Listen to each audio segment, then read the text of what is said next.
Part 2. New shops being built. Most Dover Road shops date back to sometime between the 1860s and 1880s. These were very plain construction, with housing accommodation above the shop, rectangular windows. Such examples are the parade of shops from 103 to 111 Dover Road, where the chicken shop is now, and also Lacey's own parade from 121 to 133, the ex-St John's Ambulance Hall.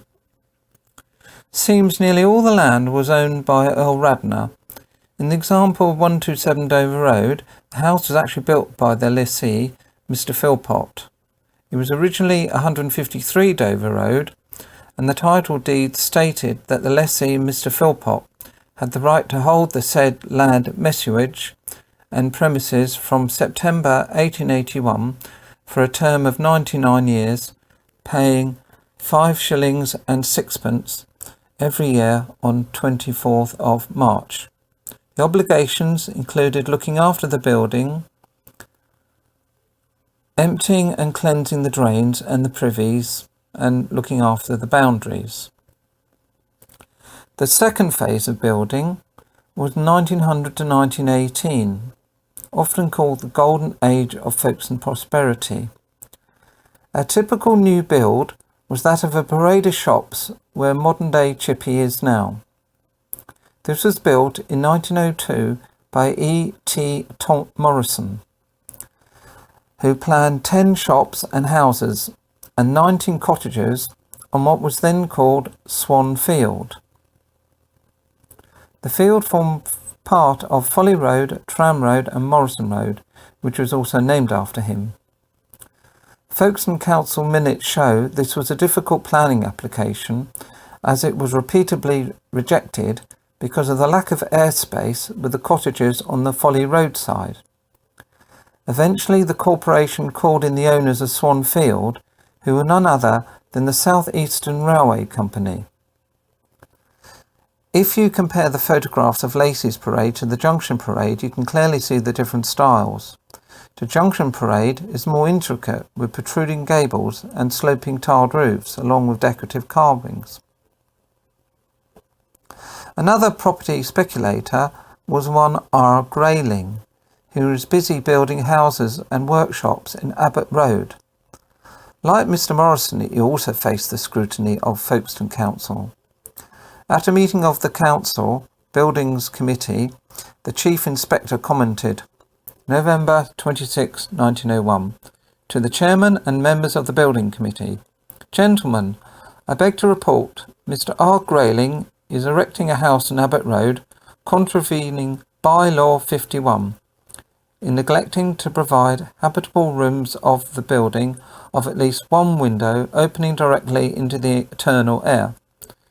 He is also contravening By-law 7 in neglecting to enclose a portion of the building with walls of incombustible material, he having erected an enclosure at the rear of the building 2 stories in wood.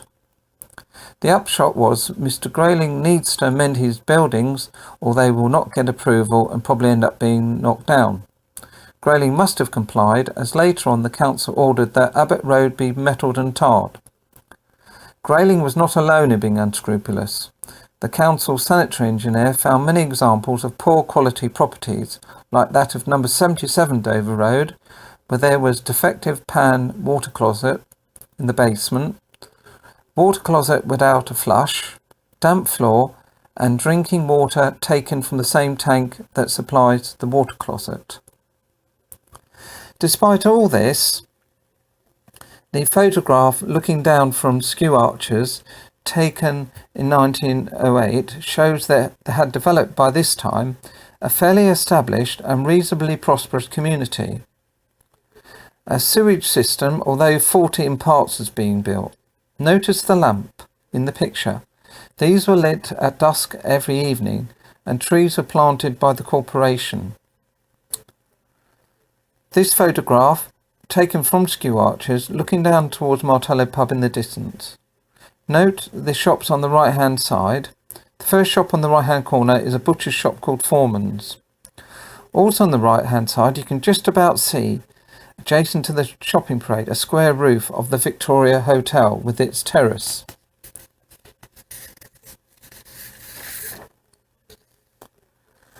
Also, you can make out a horse and cart. Horses were essential as cars right up into the 1920s. It has been estimated that there were about 3.25 million horses at work in Britain in 1901. About half of these were used on farms, but over 500,000 were used commercially to pull goods traffic, buses, trams or hackney carriages for hire. More goods were delivered by horse, an estimated 671 million tonnes, than by rail. With a lack of refrigeration, milk had to be delivered every day. At 105 Dover Road was a dairyman called Alex Fagg, whilst at 190 Dover Road a Mrs. Turner ran Junction Dairy. Horse welfare was hugely important. Shopkeepers would often send a driver to make deliveries. Afterwards, the animal was left unattended in the roadway. This was an offence.